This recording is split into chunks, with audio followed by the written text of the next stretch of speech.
இரு நாடுகள் Russia, Ukraine அக்ரஸிவா மோதிக்கிட்டு இருந்தாங்க. 3 வருஷம் ஆச்சு. இவ்வளவு சீக்கிரமா அதுக்கான முடிவை கொண்டு வந்துட முடியுமா? அப்ப போன அரசாங்கம் தான் தப்பு பண்ணிக்கிட்டாங்களா? அப்படின்ற சிந்தனைகள் பெருமளவுல வர ஆரம்பிச்சிருச்சு. ஏன்னா எவ்வளவு ஃபாஸ்ட் பாருங்க, எவ்வளவு ஃபாஸ்ட். அது ட்ரம்ப் அவர்கள் டீம்லாம் வந்து ரஷ்யால இருந்து வந்துருவாங்க. ஐயோ சேர்லாம் தொடங்க, ரெடி பண்ணுங்க, ஒரு குப்பை இருக்கக்கூடாதுன்னு சவுதியில ஃபுல்லா ரெடி பண்ணிக்கிட்டு இருக்கிறாங்க. அடுத்தடுத்த வரக்கூடிய வாரங்களே பேசி முடிச்சிடலாம் அப்படிங்கிறது போல பெரும் அளவுல ஆர்வம் காமிச்சிட்டு இருக்கிறாங்க அமெரிக்காவோட அரசாங்கம். என்ன காரணம் அப்படின்ற கேள்விகள் இருக்கு. இன்னொரு போருக்கு ஆயத்தமாறாங்க, அதனால இதை முடிச்சு விட்டுறலாம் அப்படிங்கிறதுக்காக பெருமளவுல ஆயத்தமாயிட்டு இருக்காங்களா அப்படின்ற கேள்விகள் இருக்கு. சரி, ஓகே. ஆனா சவுதியில உட்காந்து மிக பெருமளவுல வந்து பாத்தீங்கன்னா பேச்சுவார்த்தைகளை துரிதப்படுத்துறதுக்கான வேலையில இறங்கி இருக்கிறாங்க. அவங்க வர்றதுக்கு முன்னாடி அவங்க போய் எல்லாம் ரெடி பண்ணி எல்லாம் பார்த்து பார்த்து செய்யறாங்களே, என்ன அவசரம் அப்படிங்கிற போல கேள்விகள் வருது. ஒரு வேளை உக்ரைன்ல ஒண்ணுமே இல்லையா? ஏன்னா இப்ப வந்து பாத்தீங்கன்னா களத்துல பெருமளவுல முன்னேறிட்டு இருக்கிறாங்க. அது இந்த குராஹாவில இருந்து முன்னேறினாங்க இல்லையா? சோ அதுக்கு அடுத்தடுத்த செட்டில்மெண்ட் இந்த தாட்சியம் எல்லாம் கட்டுப்பாட்டுக்குள்ள வந்துருச்சுன்னு ப்ரோ உக்ரைனியன் தரப்பான டீப் ஸ்டேட்லயே கன்ஃபார்ம் பண்றாங்க. அதையும் தாண்டி வந்து 2, 3 வில்லேஜஸ் எல்லாம் பிடிச்சு சுத்தி வளைக்கிற மாதிரியான நேரங்க இடத்துல வந்துட்டாங்க. 2வது யூகேவோட இன்டெலிஜென்ஸ் என்ன சொல்றாங்கன்னா, இந்த பக்ரோஸ்க் பகுதிய முழுவதும் சுத்தி வளைச்சு உக்ரைனியர்களை பிடிச்சிடலான்னு ரஷ்ய தரப்பு வந்து முன்னேறிட்டு இருக்கிறாங்க அப்படிங்கிறது போல ஸ்டேட்மெண்ட்ல யூகேவோட இன்டெலிஜென்ஸே தராங்கன்னா அப்ப எந்த அளவுக்கு களத்துல மாற்றங்கள் இருக்கு அப்படிங்கிற புரிஞ்சுக்க முடியுது. வெலிக்கா நோவோசல்கால இருந்து முன்னேறாங்க, செசிபியா இருந்து முன்னேறியாச்சு.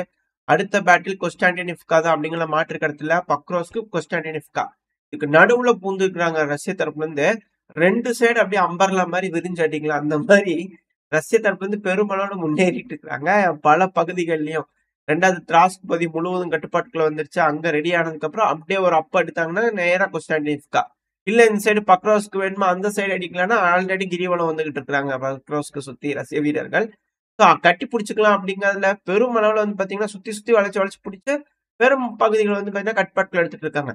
இப்படி இருக்கும் சூழ்நிலையில இஸ்யூம் பகுதியில வந்து பாத்தீங்கன்னா பேட்டில் ஆஃப் இஸ்யூம் நம்ம சொல்லியிருந்தோம். இந்த கிரமட்டாஸ்க்கு பேட்டில் வந்து இஸ்யூம் ரொம்ப ரொம்ப முக்கியம்னு சொல்லிட்டு அந்த இஸ்யூம் பகுதியில வந்து பாத்தீங்கன்னா டிஃபென்ஸ் லைனை கட்டிக்கிறாங்க. அதுக்கான லொகேஷன்ல இருந்து எல்லாமே ஷேர் ஆயிருக்குது. உக்ரைனோட இந்த மிலிட்டரி இவங்களா இருப்பாங்க இல்லையா, இந்த இடத்துல ஷேர் ஆயிருக்கு. எதுக்கு இது ஷேர் பண்றாங்கன்னு தெரியல. ரஷ்யா பாருங்க கட்டிட்டு இருக்கிறான், என்ன குண்டு காணோம் அப்படிங்கிறது போல அவங்க தரப்பு இருந்தே கேட்கறாங்களா, கேட்டு வாங்கிக்கிறாங்களா அப்படிங்கிறது போல தெரியல.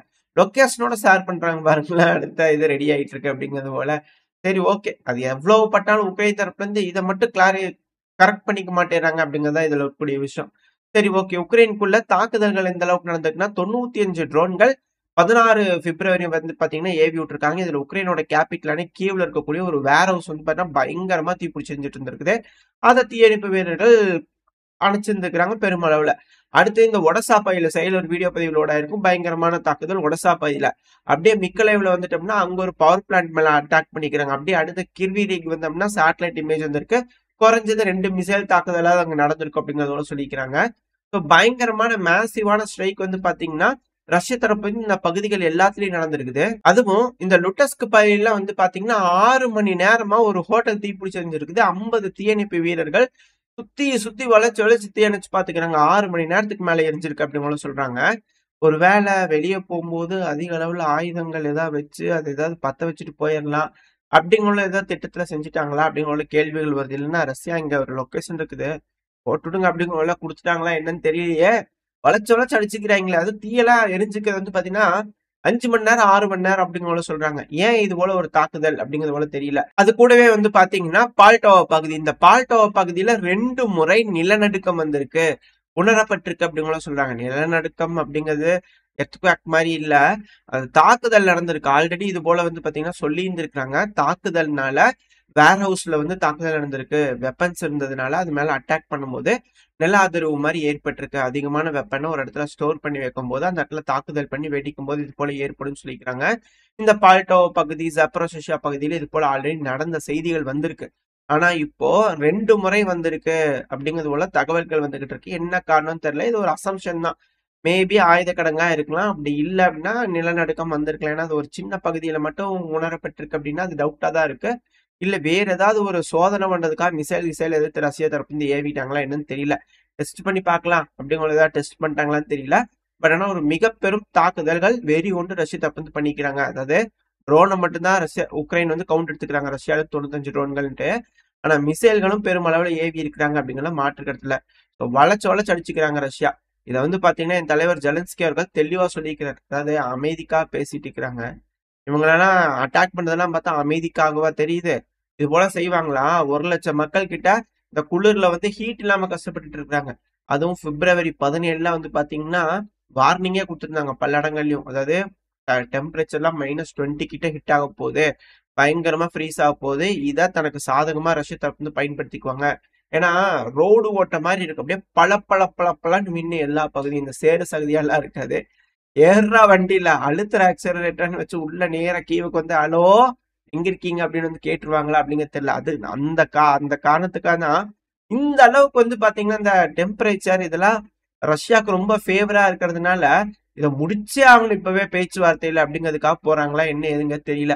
அது மட்டும் இல்லாம இந்த கர்ஸ்க் பயில குறைஞ்சிட்டு இருந்தாங்களா, பெருமளவுல ரஷ்ய தரப்பு வந்து பாத்தீங்கன்னா முன்னேறிட்டு இருக்காங்க. செர்டிகோவா இந்த பகுதியெல்லாம் வந்து பாத்தீங்கன்னா பெருமளவுல முன்னேற்றம் இருக்குன்னு ப்ரோ உக்ரைனியன் தரப்பு வந்து கன்ஃபார்ம் பண்றாங்க. இது போல பல விஷயங்கள் வந்து பாத்தீங்கன்னா ரஷ்யாவுக்கு ஃபேவரா இருக்கிறதுனால அமெரிக்கா பெருமளவுல இறங்கி வந்துட்டாங்களா அப்படின்ற கேள்விகள் இருக்கு. அது மட்டும் இல்லாம உண்மையான இழப்புகளா இல்ல ஓரளவுக்கு புரிஞ்சுக்க முடியறதா விஷயங்களா அப்படிங்கிறது தெரியல.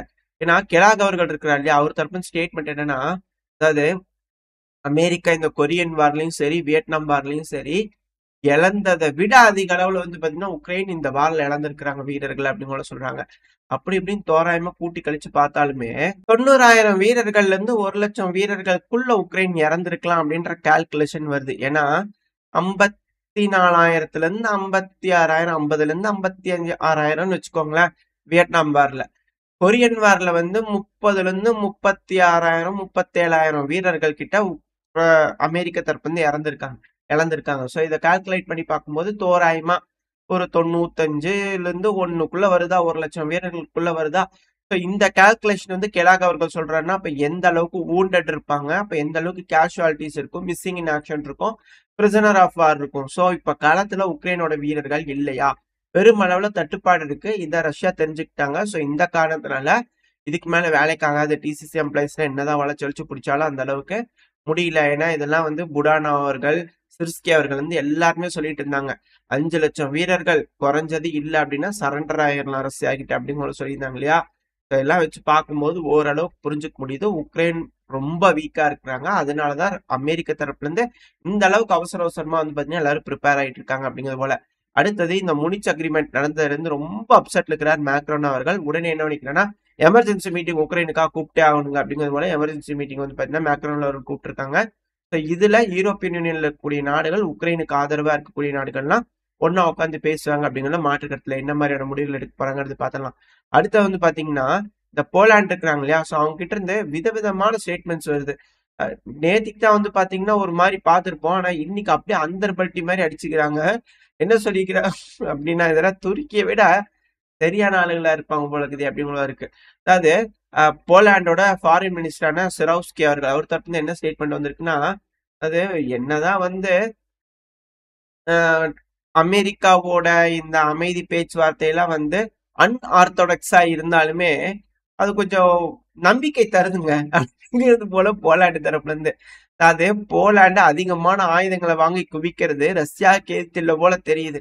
இது என்னதான் இந்த உக்ரைன்ல தோத்துட்டோம்னா அடுத்த யூரோப்பியன் யூனியன்ங்கிறது சிதறுண்டு போயிடும். அது எப்படி வந்து சோவியத் யூனியன் சிதறுண்டு போச்சோ அதே போல யூரோப்பியன் யூனியன் சிதறுண்டு போயிடும். அதுக்கப்புறம் இந்த இடத்துல வந்து பாத்தீங்கன்னா ரீஜனலி சூப்பர் பவரா இருக்கணும், அந்த டைம்ல நம்ம இருக்கணும். ஏன்னா பெருமளவுல ஆயுதம் இல்லை ஒண்ணும் இல்லை யாருக்கிட்டயும். ஸோ இந்த இடத்துல நம்ம ஆயுதங்கள் வாங்கி பெருமளவுல வச்சுக்கிட்டோம்னா இவங்க எல்லாத்தையும் மேய்ச்சிடலாம் அப்படிங்கிற போலாண்டு தரப்பு வந்து ஒரு சிந்தனை வந்துட்டுமா என்னமோ. எது எப்படியோ யூரோப்பியன் யூனியன் இதுக்கு மேல ஆள போறது போலாண்டா அப்படின்ற கேள்விகள் வர ஆரம்பிச்சிருக்குது. என்ன நடக்க போகுதுன்னு தெரியல. போலாண்டு எந்தெந்த நாடுகள்லாம் வீக்கா இருக்கோ அங்கங்க போய் சில பகுதிகள் எடுத்துட்டது வாடிக்கையா இருக்கு.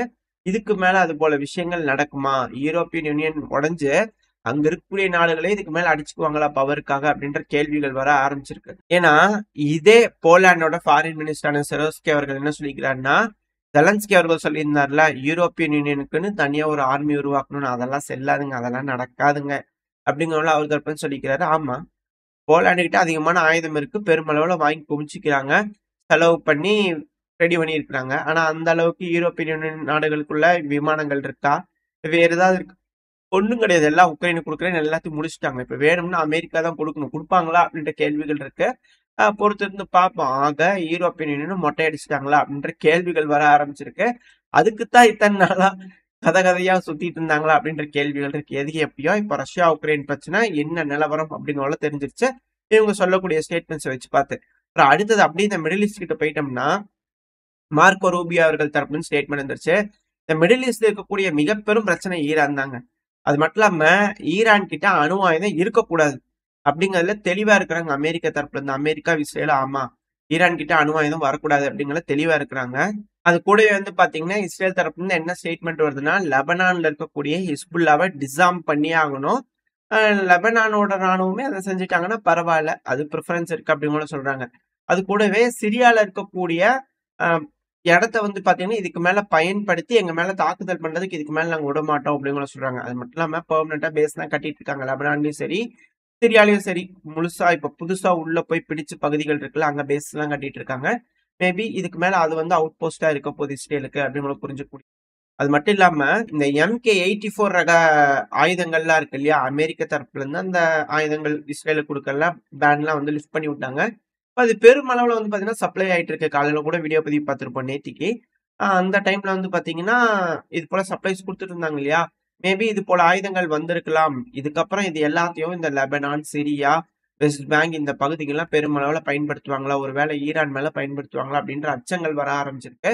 அது மட்டும் இல்லாம இந்த சவுதி அரேபியால அடுத்த வாரத்திலேயே மீட்டிங் நடக்கும். அந்த மீட்டிங்ல மேபி பாசிபிளி இந்த அலையன்ஸை பிரிக்கணும்னு சொல்லியிருக்கிறாங்க இல்லையா. ரஷ்யா பெருமளவுல ஈரானுக்கு உதவக்கூடாதுன்றதுக்கான டீலிங் ஏதாவது அமெரிக்கா தரப்பு போடுவாங்களா அப்படின்ற எதிர்பார்ப்புகளும் இருக்கு. அதுக்கு ரஷ்யா எப்படி எக்ஸ்பெக்ட் பண்ண போறாங்க அப்படிங்கிறது பார்க்கலாம். அது மட்டும் இல்லாம பெஸ்கோ அவர்கள் இருக்கிறார் இல்லையா, ரஷ்ய தரப்பு ஒரு விஷயம் சொல்லியிருந்தாரு.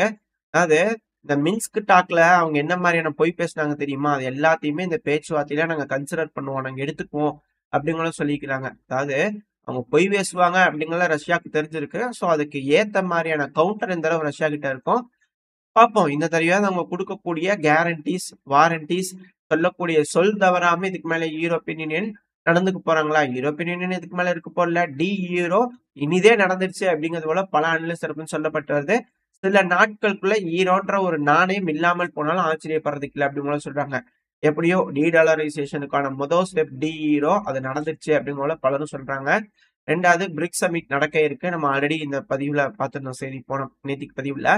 இந்த ஜூன் மாசத்துல நடக்கக்கூடிய அந்த பிரிக்ஸ் சமிட்ல மிக முக்கியமான முடிவுகள் எடுக்கப்படும். இந்த ஈரோ ஃபால் ஆகுது இல்லையா, அதுக்கு பதிலா ஆல்டர்னேட்டிவா பிரிக்ஸ் தரப்புல இருந்து அந்த வெற்றிடத்தை நிரப்புறதுக்கு ஏதாச்சும் ஒரு வேலைகள் செய்வாங்களா அப்படின்ற எண்ணங்கள் இருக்கு. ஸோ வர ஜூலை 6-7 பிரிக்ஸ் சமிட் பிரேசில்ல இருக்கக்கூடிய ரியோ பகுதியில் நடக்க இருக்கு. என்ன முடிவுகள் இந்த பிரிக்ஸ் எடுக்க போறாங்க அப்படிங்கறத பொறுத்து பார்த்தரலாம். அடுத்தது இந்த மிடில் ஈஸ்ட்ல பாத்தீங்கன்னா சமீபத்துல இந்த ஜொலானி அவர்கள் இந்த HTSோட தலைவர் இருக்கிறார் இல்லையா, அவர் இந்த இட்லிப் பகுதிக்கு போயிருந்தார். அவர் மேல தாக்குதல் பண்ணல, ஆனா யார குறி வச்சிருக்காங்க அப்படிங்கிறது தெரியல. ஒரு நாள் தான் ஆச்சுன்னு நினைக்கிறேன் அவர் இந்த இட்லிப் பகுதிக்கு போய். இப்ப இந்த இட்லிப் பகுதியில பாத்தீங்கன்னா அமெரிக்காவோட ட்ரோன்கள் தாக்குதல் பண்ணிருக்கு. இதுக்கு முன்னாடி இந்த இட்லிப் பகுதியில தாக்குதல் பண்ணிட்டு இருந்தெல்லாம் ரஷ்யாவோட ட்ரோன்களா இருக்கும். ரஷ்யாவோட ஆதரவு பெற்ற பசர் அல்-அசாத் அவர்களோட ராணுவமா இருந்துச்சு. ஆனா இப்போ இந்த பொறுப்பை பாத்தீங்கன்னா அமெரிக்காவோட ராணுவம் எடுத்துக்கிச்சா அப்படின்ற கேள்விகள் இருக்கு. அது மட்டும் இல்லாம கூடிய சீக்கிரம் இந்த பகுதியில இருந்து அவங்க ட்ரூப்ஸ் எல்லாம் விட்ரா பண்ண போறாங்க இல்லையா, அதுக்கு மாற்றா இஸ்ரேல் பாத்தீங்கன்னா அவங்க இந்த பகுதியில கவனிச்சுக்குவாங்க, பொறுப்பு எடுத்துக்குவாங்க அப்படிங்கிறது சொல்லப்பட்டு வருது. வெயிட் பண்ணி பார்ப்போம். ஆக மொத்தம் இந்த மிடில் ஈஸ்ட்ல ஏதோ ஒரு அமளி குமளி நடக்க இருக்கு. என்ன முடிவு வரப்போகுது, இல்ல எல்லாம் அமைதியா இப்படி போல பேசி உட்காந்து டக்குன்னு முடிவுகள் எடுத்துடுவாங்களா, என்ன நடக்க போகுதுங்கிறதெல்லாம் வெயிட் பண்ணி பார்த்தலாம். அடுத்தது கடைசியா ஒரு செய்தி, இந்த மாலையில பாத்தீங்கன்னா சுரங்கங்கள் பெருமளவுல இருக்கு. அதுல சமீபத்துல பாத்தீங்கன்னா கனடா பாத்தீங்கன்னா சொல்லிட்டாங்க, இந்த கோல்டு மைன்லாம் இனிமே உங்களுக்கு இல்லப்பா அப்படிங்கிறது போல. அந்த மாலையோட கோல்டு மைன்ல பாத்தீங்கன்னா கொலாப்ஸ் ஆயிருந்திருக்கு இந்த கோல்டு மைன். இதனால 48 நபர்கள் இறந்துட்டாங்க சம்பவம் நடந்த இடத்துல அப்படின்னு சொல்லப்பட்டு வருது. ஆனா இது கொஞ்சம் கம்மியா சொல்றாங்க, மேபி அதிகமா இருக்கிறதுக்கும் வாய்ப்பு இருக்கு அப்படின்னு சொல்றாங்க. ப்ராப்பரான கன்ஸ்ட்ரக்ஷன் இல்ல, அடிமை மாதிரி வேலை வாங்கியிருக்காங்க. இது போல பல விஷயங்கள்னாலதான் இது போல மைன்லாம் கொலாப்ஸ் ஆயிருக்கு அப்படிங்கிறது போல கிரிட்டிசைசேஷன் திரும்ப மாலையில வர ஆரம்பிச்சிருக்கு. இதுக்கு மேல மாலி அரசாங்கம் இருக்காங்க இல்லையா, அவங்க என்ன மாதிரியான முடிவுகள் எடுத்து ரஷ்யா சீனாவோட இணைஞ்சு இந்த பகுதியில மைன் எல்லாம் கன்ஸ்ட்ரக்ட் பண்ண போறாங்க அப்படிங்களா வெயிட் பண்ணி பார்த்தலாம். ஓரளவுக்கு தகவல்கள் இந்த பதிவுல பார்த்திருப்போம்னு நினைக்கிறேன். இதோட இந்த பதிவு நான் முடிச்சுக்கலாம். இந்த பதிவு எப்படி இருந்துச்சு, உங்களுக்கு பிடிச்சிருக்கா? பிடிச்சுனா லைக் பண்ணிட்டு உங்க ஃப்ரெண்ட்ஸ் நம்மளோட ஷேர் பண்ணிக்கோங்க. அது கூட மறக்காம இந்த பதிவு பத்தி உங்களோட கருத்துக்களை கமெண்ட் செக்ஷன் சொல்லுங்க. இந்த பதிவு நல்லா இருக்குன்ற நம்பிக்கையில் அடுத்த பேர் உங்களை சந்திக்கிறேன். அது வரைக்கும் ஸ்டே சேஃப். பை.